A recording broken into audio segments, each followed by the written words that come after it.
Em 1985, o governo colombiano, sob pressão de grupos empresariais e comerciais, cometeu o erro de ignorar uma série de relatórios geológicos que aconselhavam a evacuação de algumas pequenas cidades.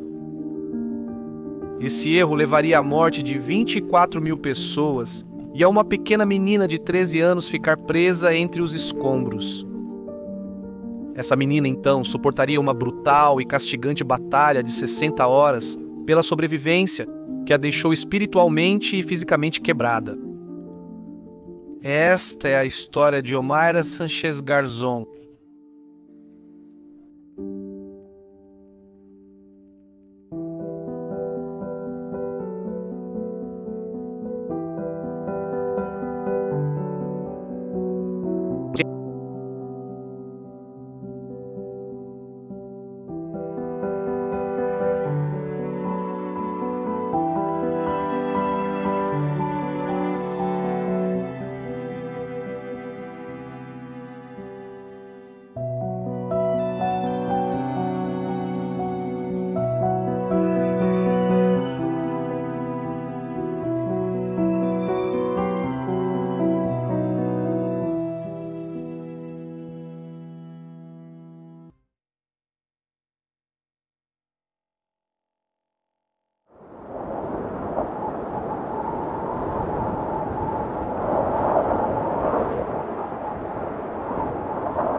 Aproximadamente 169 quilômetros de sua capital, Bogotá, fica Ormero.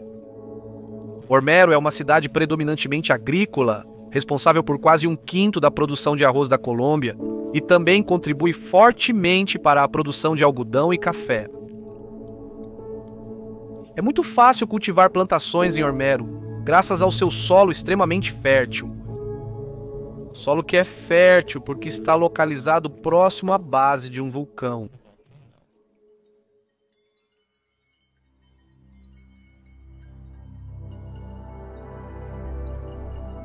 Em agosto de 1984, geólogos notaram que a atividade vulcânica começou a aumentar no Nevado del Ruiz, a apenas 48 quilômetros de Ormero. Pequenas erupções de vapor no topo do vulcão vinham crescendo ultimamente. Isso ocorre quando o magma encontra água e instantaneamente a transforma em vapor, lançando espetaculares erupções de vapor ao ar. A análise de gás no local também indicou um aumento nos níveis de dióxido de enxofre e carbono, sugerindo uma atividade muito maior.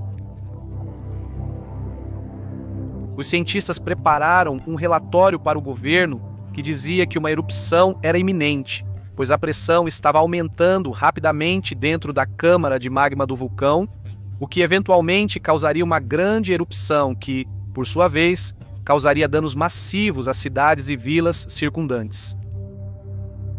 O relatório também continha exercícios e técnicas simples de preparação para o caso de uma erupção. A equipe deixou o local, mas não antes de deixar aos oficiais sismógrafos para dar um aviso prévio de quando o vulcão entraria em erupção. Por enquanto, todos estavam seguros, mas a pressão dentro daquela câmara de magma estava aumentando rapidamente.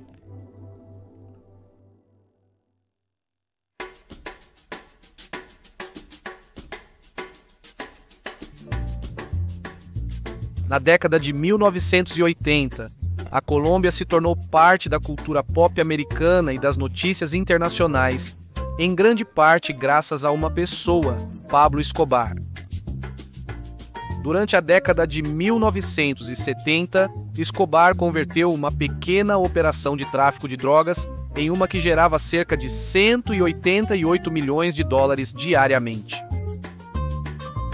Nos Estados Unidos, 4 em cada 5 usuários de cocaína consumiam cocaína de uma das muitas fazendas de Escobar. Dizer que era um monopólio era um eufemismo. Ao tomar posse, Reagan assinou um acordo com a Colômbia permitindo aos Estados Unidos da América extraditar criminosos colombianos para julgamento em solo americano. Para evitar a extradição, Pablo iniciou uma campanha terrorista de tiroteios, esfaqueamentos e bombardeios para tentar assustar os políticos colombianos a abandonar o acordo de extradição com os Estados Unidos da América. Quando ordens e campanhas foram criadas contra ele, enviava um de seus sicários para visitar o juiz ou político e oferecer uma escolha: prata ou chumbo? Prata ou chumbo? Se o político, juiz ou oficial recusasse o suborno, eram mortos imediatamente. Suas famílias foram mortas, seus filhos foram mortos. Sabendo que a melhor maneira de evitar ser preso e extraditado era com influência política, Escobar entrou com sucesso no Congresso na Colômbia em 1982. Depois de passar uma década ou mais aumentando seu poder financeiro através do tráfico internacional de drogas, ele finalmente tinha o passe livre que precisava, imunidade diplomática como congressista. Pablo era uma pessoa muito popular na cidade de Medellín, onde seu cartel de drogas estava baseado, devido ao fato de que ele investiu milhões de dólares em algumas das áreas mais pobres de Medellín. Isso lhe rendeu o apelido de Robin Hood Paisa do Nordeste da Colômbia. As pessoas locais o viam como alguém que estava tirando dinheiro dos ricos e depois usando-o para melhorar a vida das pessoas mais pobres da cidade. Até mesmo os trabalhadores em suas fazendas e laboratórios de drogas eram muito bem pagos para se fazer querido pela comunidade e se posicionar como herói.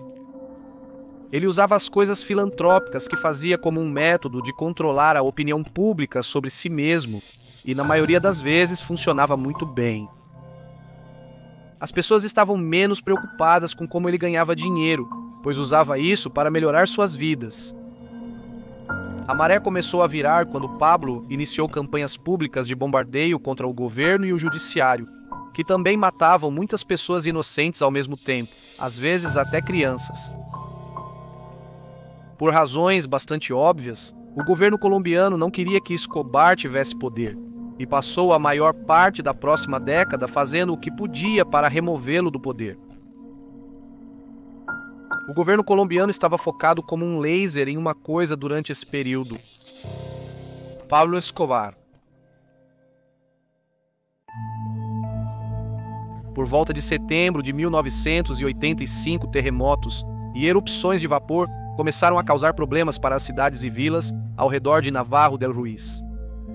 Isso causava pânico, pois as pessoas não recebiam as mesmas informações que o governo tinha sobre a atividade no vulcão e ainda acreditavam que ele estava adormecido.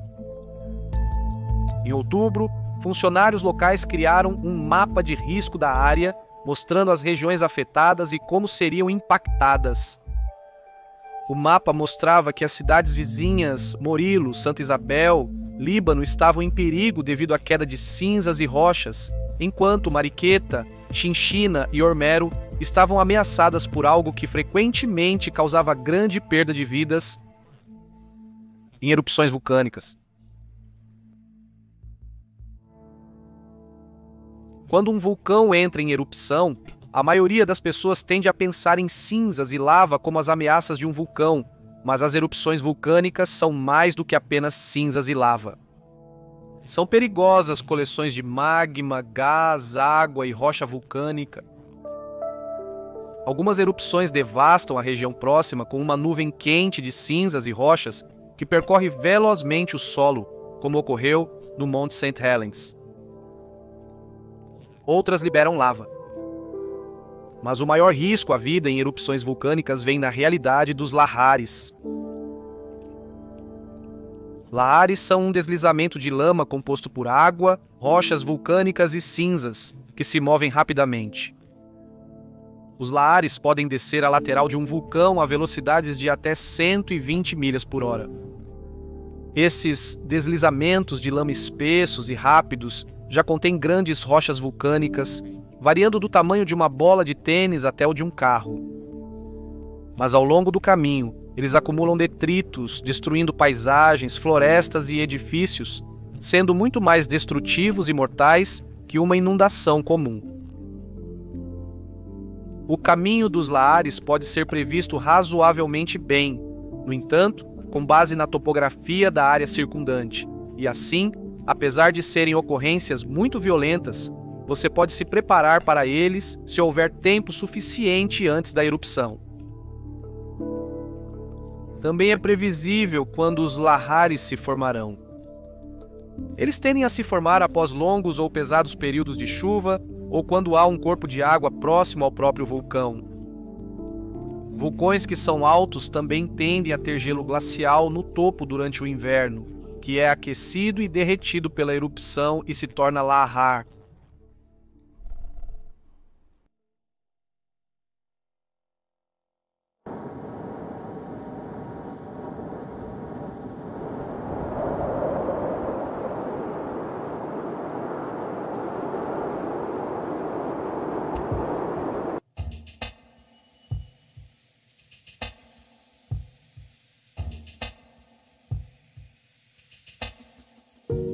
No início de setembro, o vulcão vinha registrando atividade tectônica na forma de tremores e pequenos terremotos, imperceptíveis para pessoas próximas, mas um sinal de aviso perigoso para quem possuía sismógrafos.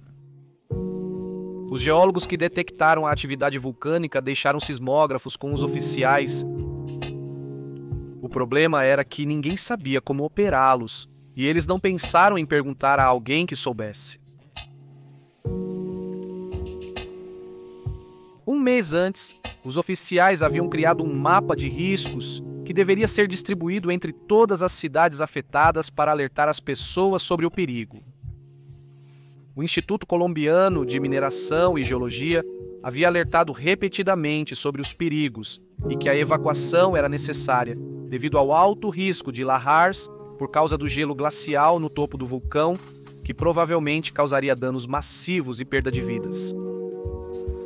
Isso foi fortemente contestado por empresas locais e nacionais na Colômbia, através da Câmara de Comércio de Manizales, alegando que prejudicaria a economia local e seria muito oneroso para os negócios.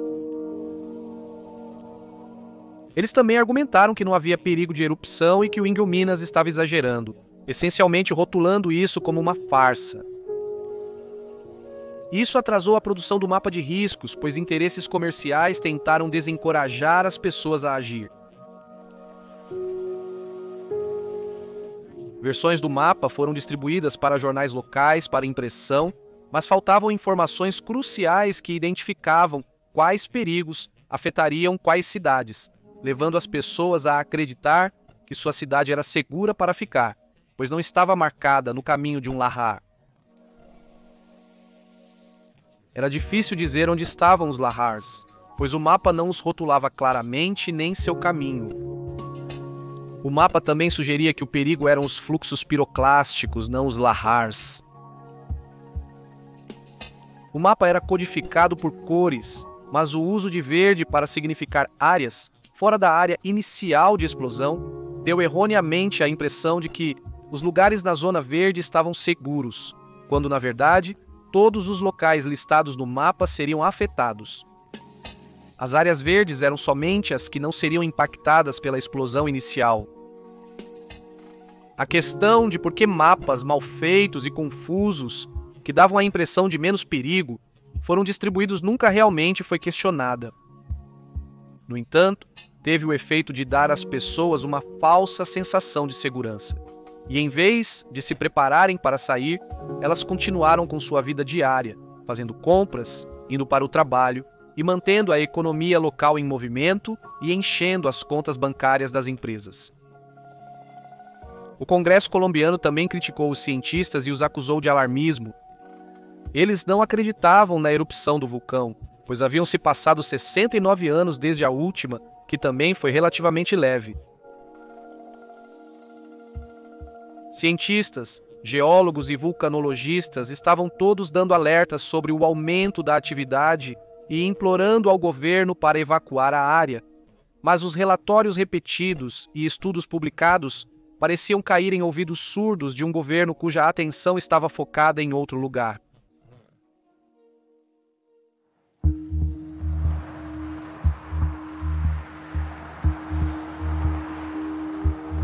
Guerrilheiros financiados por Pablo Escobar tomaram o Supremo Tribunal e mantiveram 200 pessoas reféns para tentar cancelar a extradição e julgar o presidente Betancur.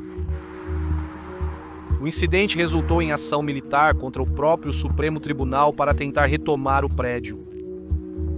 Durante o processo, metade dos 25 juízes do Supremo Tribunal da Colômbia morreram após foguetes militares incendiarem a sala de registros.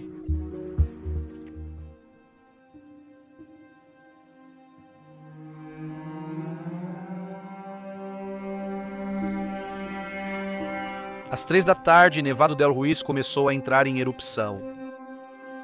Pilares negros de cinzas dispararam do vulcão conforme a pressão seguia aumentando na câmara de magma.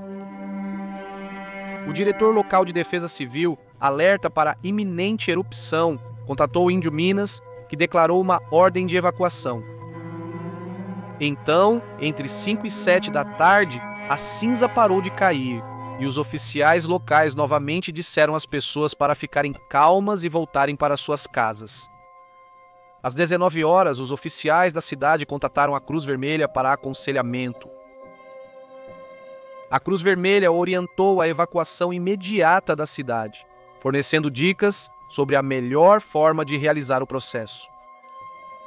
Infelizmente, uma grande e muito barulhenta tempestade causou problemas elétricos para os serviços de comunicação da cidade.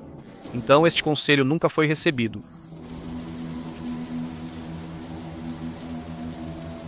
Devido tanto à forte chuva das tempestades, quanto ao conselho dado anteriormente, os moradores ainda estavam dentro de suas casas, e o estrondo do trovão disfarça a erupção vulcânica, fazendo as pessoas acreditarem que é apenas a tempestade rugindo lá fora. A erupção produziu um fluxo piroclástico muito ácido que derreteu o gelo glacial de inverno no topo do vulcão, que se misturou com argila, rochas e outra vegetação para formar uma coleção de lahares. Os lahares desceram as encostas do vulcão, acelerando e agregando água e detritos na descida. Os lahares aumentaram 4 vezes em tamanho em seu caminho para baixo, alguns com até 48 metros de largura, e se movendo a cerca de 64 km por hora, mas levaria algumas horas para o lahar chegar a Armero. Depois que a tempestade parou, as pessoas descreveram a noite como tranquila e pacífica. Embora a cinza tenha caído durante todo o dia e a noite, isso não causou pânico nas pessoas porque a cidade havia sido informada de que tudo estava bem, e as poucas pessoas que realmente viram o mapa de risco presumiram que estavam seguras, porque Armero estava na zona verde. As pessoas estavam relaxadas. Isso tudo mudaria às 11h25. De repente, a energia foi cortada e todos os rádios da cidade silenciaram. Todas as luzes se apagaram. A água de um lago de montanha que havia sido deslocada pelos lahares começou a fluir pela cidade. A água estava gelada, mas relativamente limpa e apenas a alguns centímetros de profundidade, levando os cidadãos a pensar que era apenas uma pequena inundação.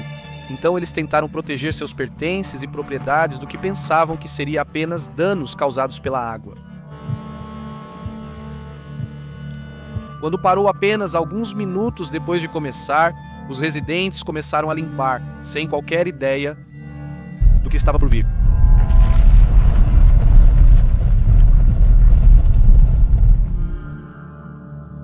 Às 11h35, o primeiro verdadeiro lahore rasgou a cidade.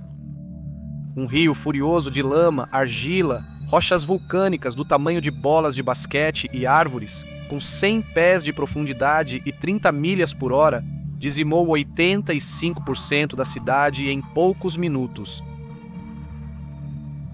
Tudo, desde casas a árvores e carros, foi instantaneamente destruído e aproximadamente 24 mil pessoas foram mortas.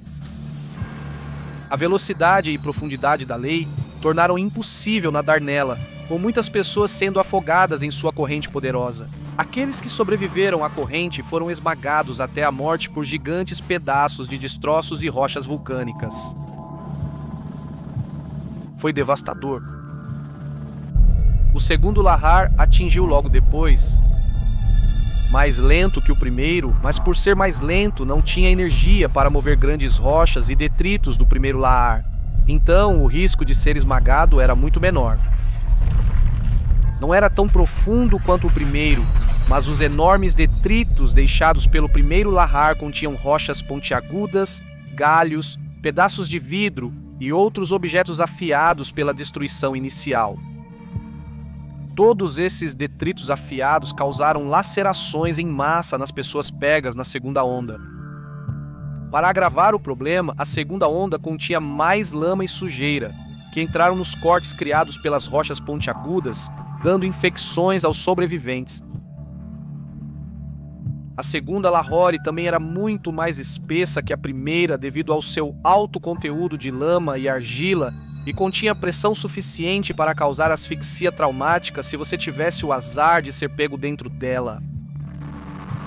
É aqui que a pressão externa faz o sangue fluir de volta para o seu coração e para as veias no pescoço e cérebro, causando uma série de inchaços no rosto e pescoço, e costelas quebradas, pulmões perfurados e tecido cardíaco machucado. O primeiro lahar matou as pessoas instantaneamente, o segundo as matou lentamente.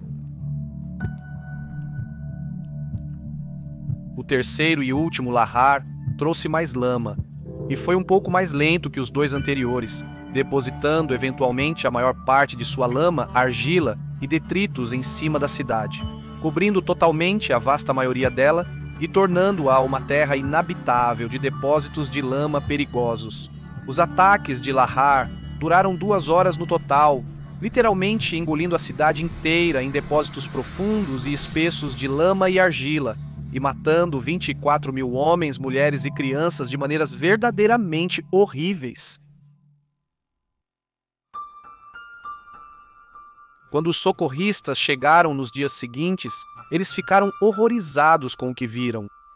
Uma cidade inteira engolida por lama macia, com árvores e detritos altos rompendo a superfície da lama em alguns lugares, e milhares de corpos mortos sentados na lama, esmagados e torcidos em cadáveres que mal pareciam humanos.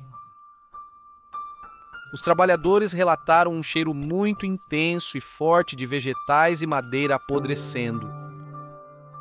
E para seu horror, muitas das pessoas gravemente desfiguradas que eles presumiam estar mortas começaram a gritar de dor quando perceberam a presença dos socorristas. O esforço de resgate enfrentou problemas desde o início. O primeiro problema foi que os Lahores haviam destruído as estradas para a cidade, dificultando a chegada de recursos vitais ao local. Em segundo lugar, a lama que agora cobria toda a cidade e seus sobreviventes era lama mole, com 15 pés de profundidade, o que significava que as pessoas não podiam andar sobre ela sem afundar, como areia movediça.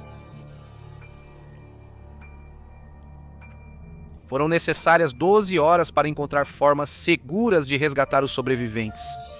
Muitos com ferimentos graves, porém tratáveis, faleceram antes de serem resgatados. As pessoas que foram resgatadas não tinham para onde ir, devido ao fato de que o hospital havia sido destruído durante a erupção e muitos dos funcionários médicos também haviam morrido. Os gravemente feridos foram transportados de helicóptero para os hospitais mais próximos, enquanto o restante foi tratado em centros de triagem improvisados. 150 sobreviventes devido à infecção ou complicações associadas, devido à falta de pessoal para limpar e desinfetar suas feridas e ao fato de que todos os antibióticos haviam sido destruídos na erupção.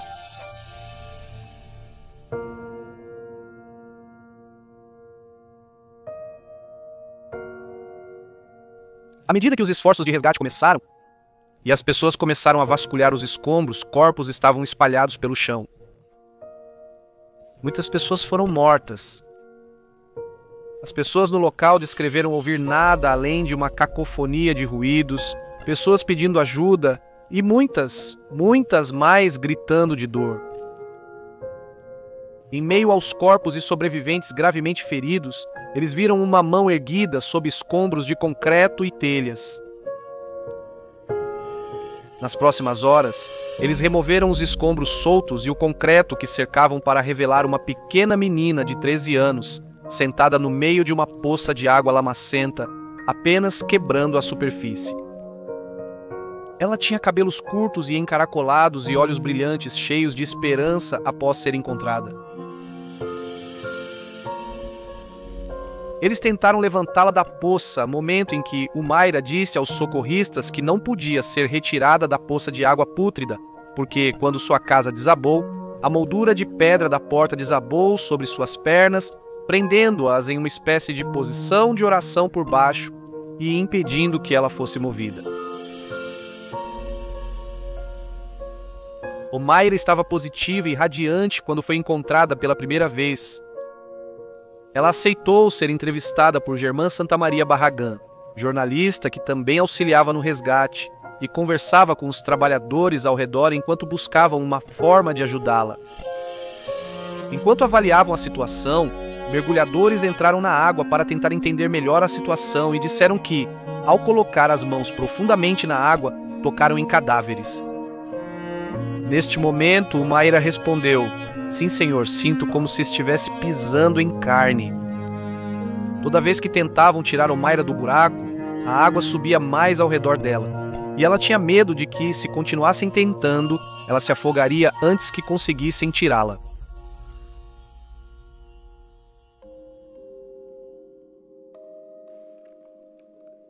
Durante a primeira noite, Humaira foi acompanhada por socorristas que ficavam com ela em turnos para que ela nunca ficasse sozinha. Quando acordada, ela cantava e contava piadas para os socorristas, mantendo o moral deles elevado. Na manhã, quando Barragán viu Humaira, ele perguntou a ela o que ela se lembrava de ter visto na noite do incidente. Humaira contou que ela e a família foram dormir na noite da erupção, preocupados com a cinza que caía. Eles ouviram um barulho assustador e a casa foi rapidamente inundada com água e pedras. E então a próxima coisa que ela soube, tudo saiu da minha cabeça, e quando acordei, estava debaixo daquela coisa de cimento. Durante o dia, eles a alimentaram com água, pão e um refrigerante quando ela pediu educadamente por algo mais doce. Quando ela perguntou que dia era, disseram-lhe que era sexta-feira, e ela respondeu dizendo: "Caramba, hoje era o teste de matemática, né? Acho que vou reprovar no ano." Humaira estava tão desorientada que não sabia que não havia mais escola, que a maioria de seus colegas de classe havia morrido. Apesar de tudo que aconteceu com ela e sua família, ela ainda estava pensando em seu futuro. Mais tarde naquele dia, os olhos de Humaira ficaram injetados e vermelhos, enquanto seu rosto e mãos começaram a inchar. Apesar da tez escura, suas mãos eram quase brancas. Os trabalhadores cogitaram amputar as pernas de Humaira para libertá-la dos escombros e buscaram equipamentos para realizar o procedimento. Não foi até um médico lembrar a todos que Humaira estava em uma poça de água suja que também continha pelo menos um cadáver. Então, feridas abertas provavelmente levariam a infecções dolorosas e morte, e assim esse plano foi abandonado. A única solução aparente era drenar a água para cortar os escombros em pedaços menores e removê-los. Para o sucesso do plano, seria necessária uma bomba motorizada.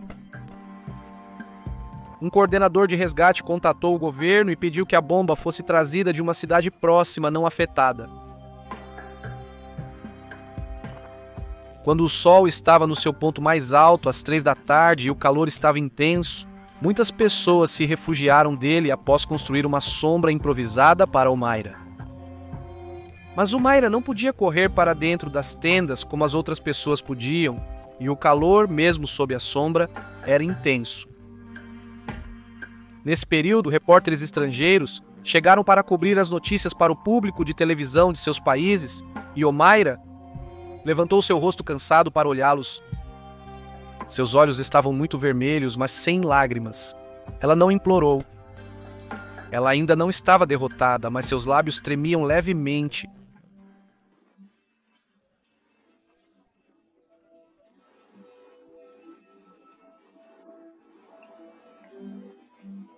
Sim, senhor, estou viva porque tenho que viver. Tenho apenas 13 anos.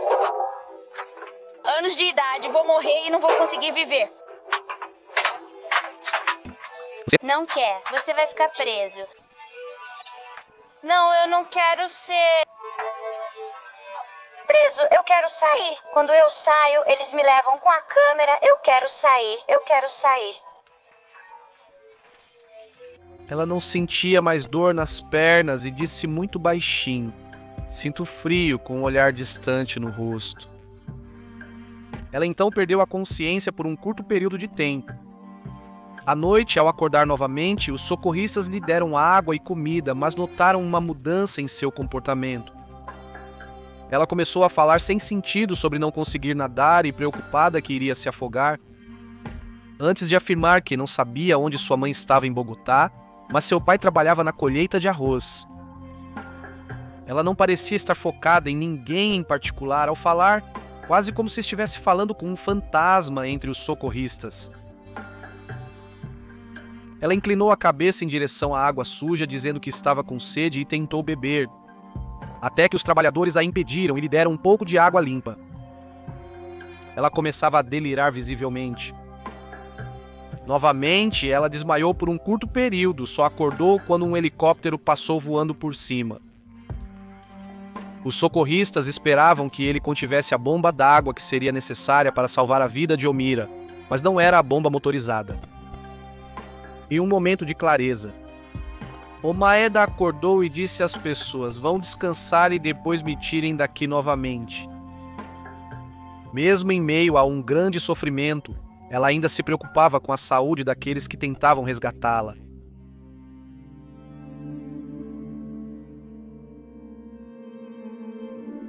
Em Bogotá, a equipe obteve uma bomba d'água motorizada, mas o mau tempo impediu a decolagem até às 7 da manhã do terceiro dia. Às 8 da manhã, eles chegaram ao que costumava ser Armero e montaram a bomba ao lado de Omeira, que agora estava quase totalmente imóvel. O socorrista, que primeiro descobriu sua mão saindo do concreto, Jairo Henrique Guativonzi, ficou com ela a noite toda, abraçando-a para mantê-la aquecida à medida que o ar ficava mais frio.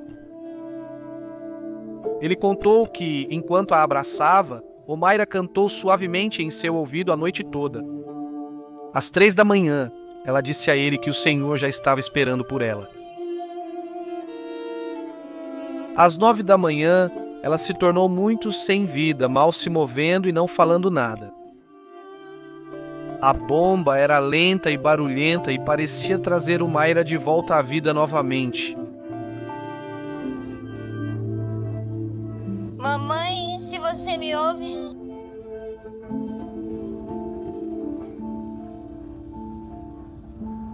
Reze para que eu consiga andar. E essas pessoas me ajudem. Mamãe, eu te amo e papai é meu irmão. Tchau, mamãe. Para dizer algumas palavras. Um pouco depois, às 10h05 da manhã, a luta de 60 horas de Omaira Sánchez Garzón pela vida terminou, quando ela caiu em inconsciência pela última vez e faleceu. Mais tarde no dia, quando a piscina finalmente foi esvaziada e os escombros limpos, eles removeram o corpo de Omaira do buraco e descobriram que o corpo que Omaira havia sentido sob seus pés era de sua tia, que morreu desesperadamente agarrada à perna de Mira. Essa foi a história de Omaira Sánchez Garzón e a fotografia mais triste do mundo.